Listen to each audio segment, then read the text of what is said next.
Thanks అమ్మా. Thank you. చూడండి నా మిత్రులారా, ఆ వాటర్ని ఆ బంగారు తల్లి క్లీన్ చేస్తుంది. నీట్ చేస్తే వాటర్ నీట్గా ఉంటుంది. అట్లే మన మార్నింగ్ మనం ఎక్సర్సైజ్ చేసుకొని మన దేహాన్ని కూడా ప్రతి క్షణం ప్రాణాయామం, కపాళి బాతు, సూర్య నమస్కారాలు, వాకింగో మనం చేసుకొని ఈ వాటర్ని క్లీన్ చేస్తే, ఇది వాటర్ని క్లీన్ చేసేది. ఇదిగో చూడండి మిత్రులారా, వాటర్ లోపల చెత్త ఉంటే దీంతో తీసింది చెత్తని.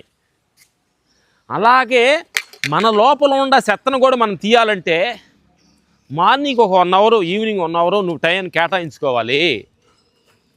చెత్త అంతా ప్రపంచ విషయాలన్నీ నీ లోపల వేసుకొని ఉంటే ఎలా నెమ్మదిగా ఉంటావు. సిస్టమ్ యాంగ్ అవ్వట్లేదన్న మిత్రులారా, అప్పుడప్పుడు ధ్యానం చేసుకొని వీటిని యాంగ్జైటీని డిలీట్ చేసుకోవాలి. ప్రతిరోజు డిలీట్ చేసుకుంటూ ఉండాలి. అసలు నేను చేస్తున్నది ఏంటి, ఇది వేస్ట్ ఏంటి, ఇది మంచి ఏంటి అని తీసుకొని ఈ మనసులో వచ్చే ఆలోచనలు, ఇది వేస్ట్ ఆలోచన, ఇది మంచి ఆలోచన అనే సత్యాన్ని ప్రతి క్షణం నువ్వు గమనంలో ఉండి అవి డిలీట్ చేసుకుంటూ ఉండాలి. అప్పుడు కానీ నువ్వు ఫ్రెష్గా అవుతావు, ఫ్రెష్ ఆత్మ అవుతావు, ఫ్రెష్గా దేహం అవుతావు అన్నమాట.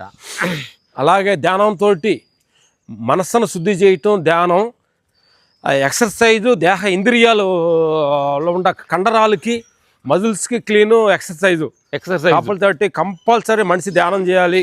ప్రాణాయామం అనేది మన ఊపిరితిత్తులకి, హార్ట్ మజిల్స్కి బలం ఇచ్చేది. రన్నింగు మన పిక్క బలాలకి అన్నిటికి మొదలిస్తుంది అనమాట.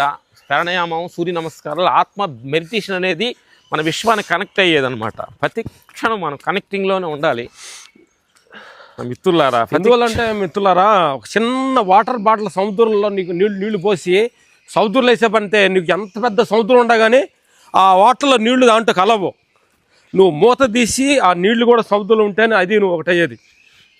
అందుకని విశ్వం నువ్వు ఒకటి అవ్వండి, ఆనందంగా ఉండండి, ఆరోగ్యంగా ఉండండి, తినే ఆహారాన్ని. Thank you.